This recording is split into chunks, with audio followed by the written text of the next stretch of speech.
GoldenEye 007 is a game that gets a lot of praise for its legendary multiplayer, and rightfully so. It was proof of concept that first-person shooters could work on home consoles, and it laid the groundwork for future gaming juggernauts like Halo to thrive.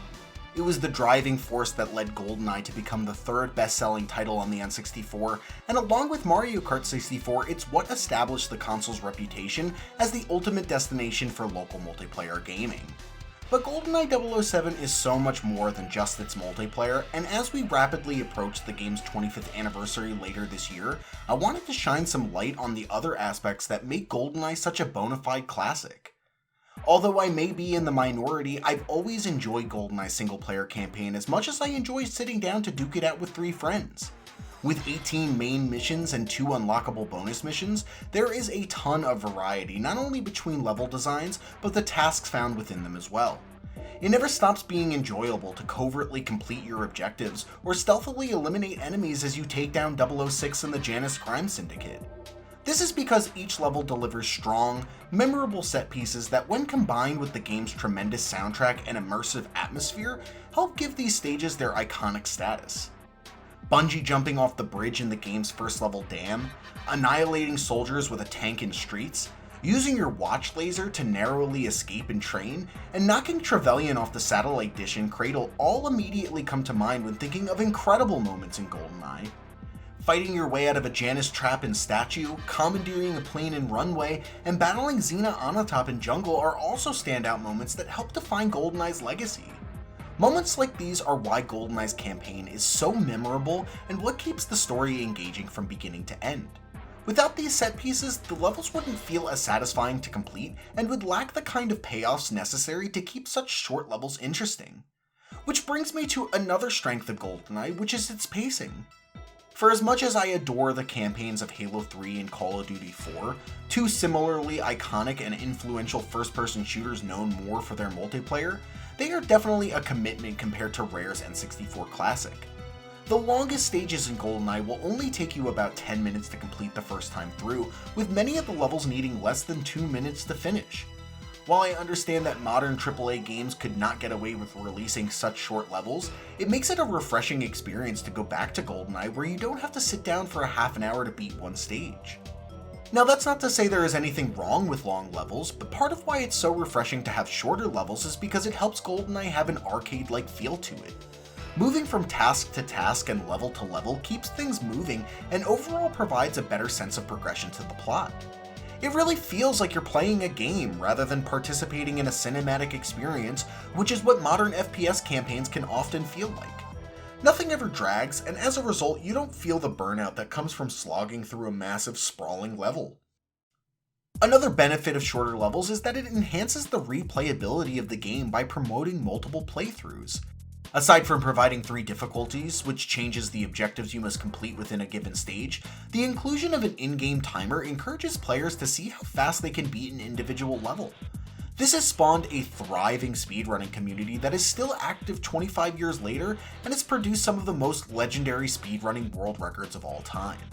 That's because it's fun to see how low you can bring your time down, and unlike other games, GoldenEye rewards players who put the effort into beating the par times with some seriously amazing cheat codes, which themselves promote additional playthroughs. I think we can all agree that DK mode, aka Big Head mode, and Paintball mode are the best cheats in the game, however I'm also a big fan of the enemy rockets cheat as well. Playing through the game when every enemy has a rocket launcher is downright insane and makes for a very fun, very interesting challenge. Sections that seemed trivial before can now be nightmares to get through, and the mode forces you to focus on surviving. Conversely, the Golden Gun cheat is basically game-breaking as you can now down any enemy in a single shot, making for a very leisurely run. While not every cheat makes a noticeable impact on the game, it's nice that there are over 20 to choose from, and I appreciate how it incentivizes players to experiment with how they play the game. However, if customization and replayability is something you really value, nothing tops the 007 difficulty unlocked after completing the game on 00 Agent. In this difficulty, players are granted the ability to change key stats that dramatically alter the game experience. You can now manipulate the amount of health each enemy has, the amount of damage they deal out, how accurate they are when attacking, and how quickly they react to Bond's actions. So if 00 Agent difficulty was feeling a little too easy, here's your opportunity to ramp things up and really challenge yourself. Amazingly, multiple people have actually already beaten the entire game with every single one of these attributes maxed out, a challenge called Dark License to Kill, and it's absolutely mind-blowing.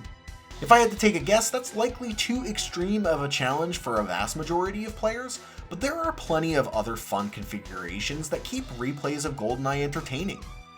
Though, what really elevates Goldeneye to the upper tiers of gaming greatness is its phenomenal soundtrack composed by the glorious Grant Kirkhope. Goldeneye's OST does a fantastic job at shaping the atmosphere of each level, whether it's the heroic feel of Dam's track or the mysterious vibe of Caverns. Little touches like Cradle's increase in intensity before the final showdown with 006 show the care put in to make sure that the music reflects what's happening in the game. It's why almost every track is a certifiable classic, from the unmistakable opening theme to the instantly recognizable opening notes of Frigate.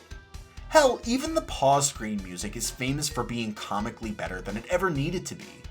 As a result, it's hard to call the soundtrack underrated, but it is overshadowed by other rare masterpieces such as Diddy Kong Racing and Banjo-Kazooie, and definitely deserves more recognition for how great it is. Finally, Goldeneye deserves appreciation for all the small but memorable little details that give the game its personality. Right away, the hilarious and over-the-top death animations come to mind as something I love about Goldeneye. I can distinctly remember imitating them as a child, specifically the slow animation where the stiff as cardboard guard drops to his knees before keeling over because of how dramatic and silly it is. Additionally, Baron Samedi's creepy laugh is something I admire for how it contributes so much to the eerie feel of Egyptian's atmosphere. Similarly, I love the lack of music at the beginning of Jungle for how it contrasts to other stages, adding a thick layer of uneasiness to the level's tone. And I'd be remiss if I didn't compliment some of the game's sounds, because few things are as satisfying to hear as chopping someone in GoldenEye 007 is. Now, in recent years, I think there has been a sort of collective agreement online that GoldenEye hasn't aged very well, particularly when it comes to the game's controls and graphics, and in both cases, I want to push back a little. While there is no denying the objective improvements that have been implemented into FPSs over the years, I feel GoldenEye gets a bad rap due to its default controls.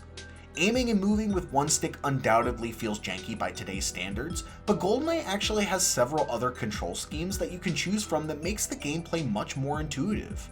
Personally, I've come to really enjoy the 1.2 control style that utilizes the C buttons for movement because things feel more fluid despite not having a second control stick. Does it feel better than modern FPS controls? Absolutely not, but it certainly helps, and I imagine a vast majority of players have never bothered to try different button layouts. As far as the graphics are concerned, again, I don't want to claim that they haven't aged poorly, but I also think that there is a lot of charm when looking back at these blocky monstrosities. Perhaps this is just my nostalgia talking, but much like other N64 games, the polygonal aesthetic has become very endearing over time. I honestly love how goofy these models look, and seeing someone as handsome as Pierce Brosnan turned into an emotionless, blurry mess is hilarious to look at. Obviously, if you didn't grow up with the game, or if you place high value on graphics, this is a flaw that might be hard to look past, but I am in the camp that believes the graphics in GoldenEye are so bad that they become good again. 2.5 decades later, I'm still in awe at how influential GoldenEye 007 has been in gaming, not just for FPS titles, but for licensed games as well. Rare proved that movie tie-ins didn't need to be just a cash grab, and GoldenEye still impresses me with how much better it is in comparison to just about every other licensed game I've ever played.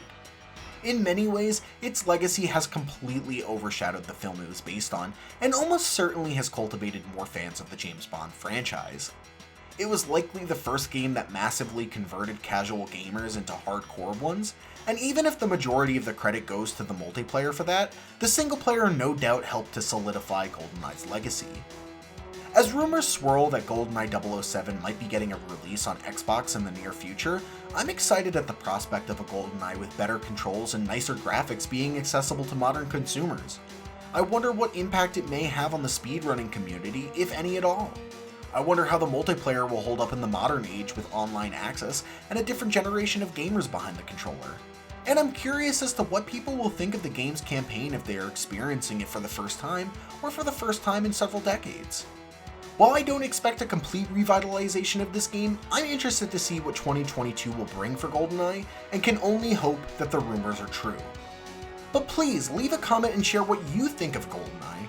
Are you excited for the possibility of a Goldeneye re-release, or is Goldeneye completely overrated? Let me know down below. And remember, if you like this video, be sure to give it a like, subscribe, and hit the notification bell to be alerted whenever I release a new video.